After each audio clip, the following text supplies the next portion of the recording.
साहब, ये आधार कार्ड, ये वोटर कार्ड सब तो है मेरे पास, फिर भी आप कह रहे हो कि मैं इस देश का नहीं हूँ। पूरी जवानी इसी मिट्टी में खपा दी बेटा। अब क्या बुढ़ापे में सबूत देना पड़ेगा कि मैं हिंदुस्तानी हूँ? मेरा जन्म तो यहाँ हुआ, पर अब वो कह रहे हैं पिताजी का सबूत लाओ। अरे 40 साल पुराने कागज अब मैं कहाँ से ढूंढूं? आगे बढ़ने से पहले डिस्क्लेमर को ध्यान से पढ़ें। कल्पना कीजिए, कल सुबह आपके दरवाजे पे खटखट होती है।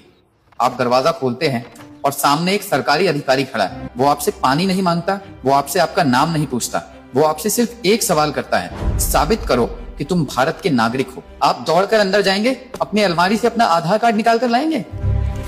माफ कीजिए, ये नागरिकता का सबूत नहीं है, ये सिर्फ पहचान है। आप घबराकर अपना वोटर आईडी कार्ड दिखाएंगे? जवाब मिलेगा नहीं, इससे सिर्फ वोट डलता है, नागरिकता साबित नहीं होती। आप पैन कार्ड, ड्राइविंग लाइसेंस, यहां तक कि अपना राशन कार्ड भी ले आएंगे, लेकिन कानूनी तौर पर इनमें से कई कागज ये साबित नहीं करते कि आप भारतीय नागरिक हैं। ये कोई डरावनी कहानी नहीं है।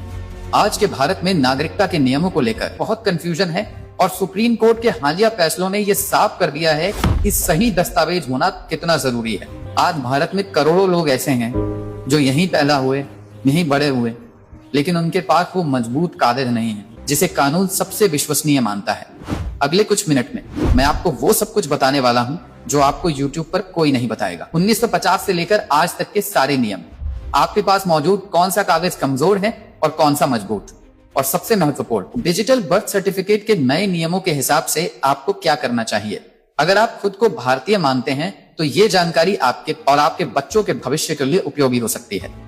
लेकिन रुकिए, इससे पहले कि हम उन दस्तावेजों की लिस्ट खोलें जो आपकी नागरिकता के लिए मजबूत सबूत बन सकते हैं, नीचे वो जो लाल रंग का सब्सक्राइब बटन है उसे अभी दबा दीजिए, क्योंकि नागरिकता और सरकारी नियमों पर ऐसी बारीक जानकारी जो एक वकील के केबिन में आपको हजारों रुपए देकर मिलती है, वो मैं यहाँ आपके लिए फ्री में और सबसे सरल हिंदी में लाता हूँ। और एक छोटा सा काम, कमेंट सेक्शन में अभी लिख के बताइए आपके पास सबसे पुराना दस्तावेज किस साल का है।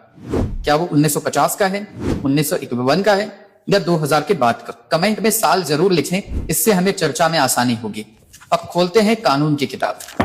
सबसे पहले हमें उस भ्रम को तोड़ना होगा जिसे लेकर 99% भारतीय जी रहे हैं।